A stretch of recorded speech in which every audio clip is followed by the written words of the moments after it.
دوستو آپ کو یاد ہوگا سن 2020 میں آذربائیجان اور ارمینیا کے بیچ ایک خطرناک جنگ ہوئی تھی، مگر یہ جنگ آذربائیجان بالکل ایک طرفہ آسانی کے ساتھ جیت گیا تھا اور آذربائیجان کی طرف سے سب سے بڑا کردار ادا کیا تھا ان ڈرونز نے کہ جو اس کو ٹرکی کی طرف سے ملے تھے۔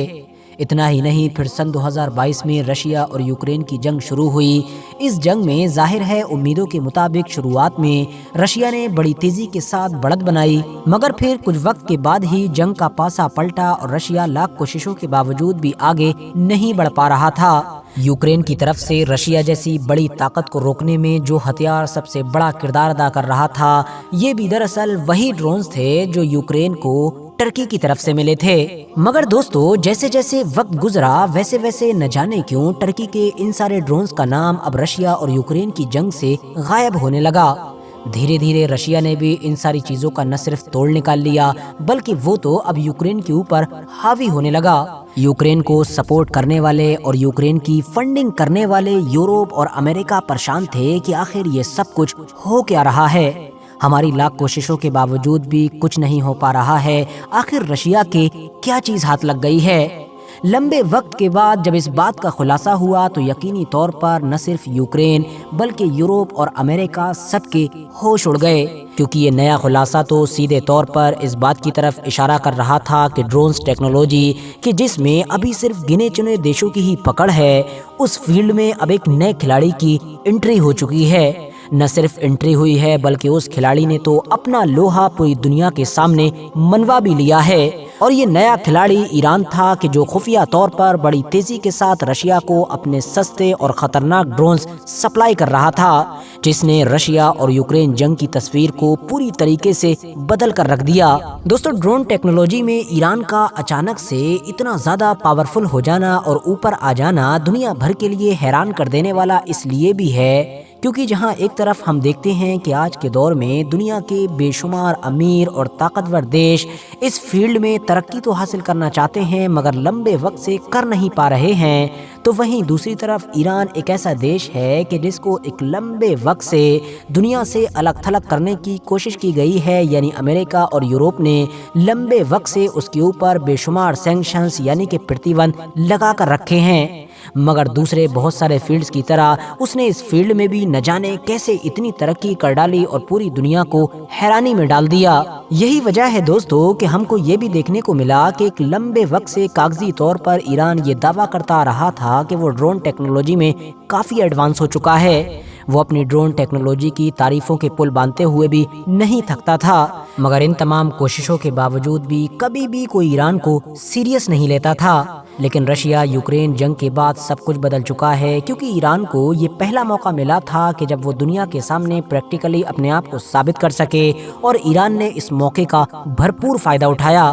آج کنڈیشن ایسی ہے کہ دنیا کے ایسے دیشوں کی لائن بھی کافی لمبی ہو چکی ہے کہ جو ایران کے ڈرونز کو ہر حال میں خریدنا چاہتے ہیں۔ وجہ یہی ہے کہ ایران کے بنائے گئے ڈرونز امریکہ، ٹرکی، اسرائیل اور چائنا کے ڈرونز کی طرح خطرناک تو ہیں ہی، مگر ان ساری ہی طاقتوں سے الٹ اس کے ڈرونز حد سے زیادہ سستے بھی ہیں۔ دوستو، آپ کو یاد ہوگا ابھی پچھلے مہینے ہی اسرائیل اور فلسطین کے کانفلکٹ میں جارڈن اور سیریا کے بارڈر کے قریب میں موجود جو امریکی بیس پر ایک حملہ ہوا تھا، جس میں 3 امریکی فوجیوں کی موت ہو گئی تھی جبکہ درجنوں بری طرح سے گھائل ہوئے تھے اور اس سے بھی کہیں زیادہ نقصان ہو گیا تھا،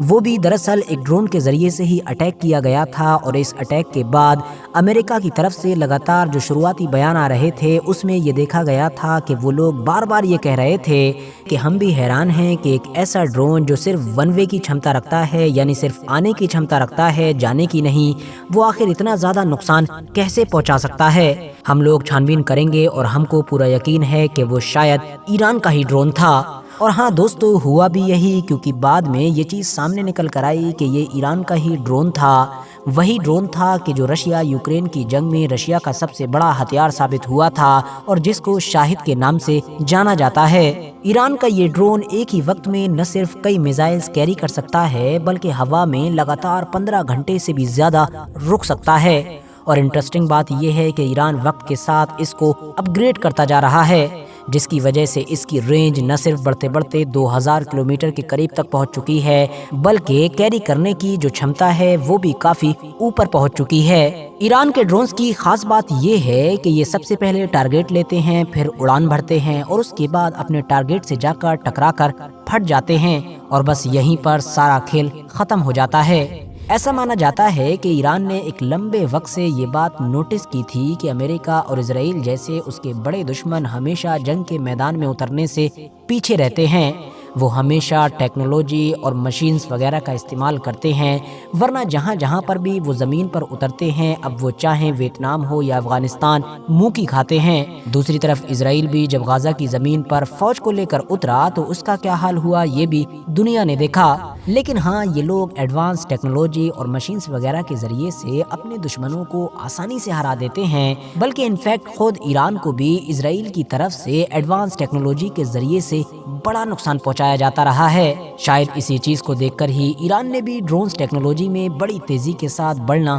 شروع کر دیا تھا۔ دوستو، یہاں پر یہ بات بتا دینا بھی ضروری ہے کہ ایران کا یہ جو پورا ڈرونز پروگرام ہے یہ کوئی نیا نہیں ہے، بلکہ یہ تو 1980 کے بعد ہی شروع ہو گیا تھا، مگر اس میں اتنی زیادہ ایڈوانسمنٹ اور اتنی زیادہ ترقی پچھلے کچھ سالوں کے اندر ہی دیکھنے کو ملی ہے۔ امریکہ کی طرف سے ایران کے اس ڈرون پروگرام پر سینکشنز وغیرہ بھی لگائے گئے تھے تاکہ وقت سے پہلے ہی اس کو کنٹرول کیا جا سکے، مگر امریکہ کامیاب نہ ہو سکا۔ دوستو، ابھی کچھ مہینے پہلے ہی یعنی اگست سن 2023 میں ایران کی طرف سے اپنے ایک اور نئے ڈرون کو دنیا کے سامنے پیش کیا گیا تھا۔ یہ ڈرون ابھی تک کا ایران کا سب سے خطرناک ڈرون بتایا جا رہا تھا۔ یہی وجہ تھی کہ اس کے ریلیز ہوتے ہی امریکہ اور اسرائیل کی راجنیتی میں کافی ہلچل مچ گئی تھی، کیونکہ وہاں یہی چرچا ہو رہی تھی کہ آخر ایران یہ سب کچھ کر پانے میں کامیاب کیسے ہو پا رہا ہے۔ ایران کے اس نئے ڈرون کا نام ہے مہاجر، اور اس کی وجہ سے اسرائیل کے اندر کس لیول کی بوکھلاہٹ تھی اس کا اندازہ اس تصویر سے ہی لگایا جا سکتا ہے۔ یہ دراصل مہاجر ڈرون کی وہی تصویر ہے کہ جو ایران کی طرف سے دنیا کے سامنے پیش کی گئی تھی۔ اس میں دیکھا جا سکتا ہے کہ آسمان کے اوپر مہاجر ڈرون اڑ رہا ہے جبکہ نیچے اسرائیل کی نیوکلیئر سائٹ نظر آ رہی ہے، جس سے انہوں نے کلیئر میسج ہی یہی دینے کی کوشش کی تھی کہ ان کے اس نئے ڈرون کا مین ٹارگیٹ اسرائیل ہوگا۔ ایران کے مشہور شاہد ڈرونز کے مقابلے میں اس نئے مہاجر ڈرونز کی نہ صرف رینج ہی کافی زیادہ ہے بلکہ بمبس وغیرہ یا میزائلز وغیرہ کو کیری کرنے کی چھمتا بھی کافی زیادہ ہے، اور خاص بات تو یہ ہے کہ یہ 24 گھنٹے تک لگاتار آسمان میں رہ سکتا ہے، ساتھ ہی ساتھ دشمن کی جاسوسی کرتے ہوئے بہت ساری انفارمیشن کلیکٹ کر سکتا ہے۔ فی الحال دوستو، جانکاری سے بھرپور آج کی یہ ویڈیو ختم کرنے سے پہلے میں آپ لوگوں سے یہ ریکویسٹ بھی ضرور کرنا چاہوں گا کہ آپ لوگ میرا سیکنڈ چینل کہ جس پر مینلی میں نیوز کور کرتا ہوں اس کو بھی ضرور سبسکرائب کریں۔ ڈسکرپشن اور کامنٹس باکس میں لنک مل جائے گا، باقی یوٹیوب پر ساجد زہیب لکھ کر بھی سرچ کر سکتے ہیں۔ یہ ویڈیو بھی اگر پسند آئی ہو تو ویڈیو کو لائک کرنے کے ساتھ ساتھ دوستوں کے ساتھ ضرور شیئر کریں، اور اسی طرح کی ویڈیوز ہمیشہ دیکھنے کے لیے میرے اس چینل کو بھی سبسکرائب کر کے ساتھ ہی میں بیل آئیکن کو بھی ضرور پریس کریں۔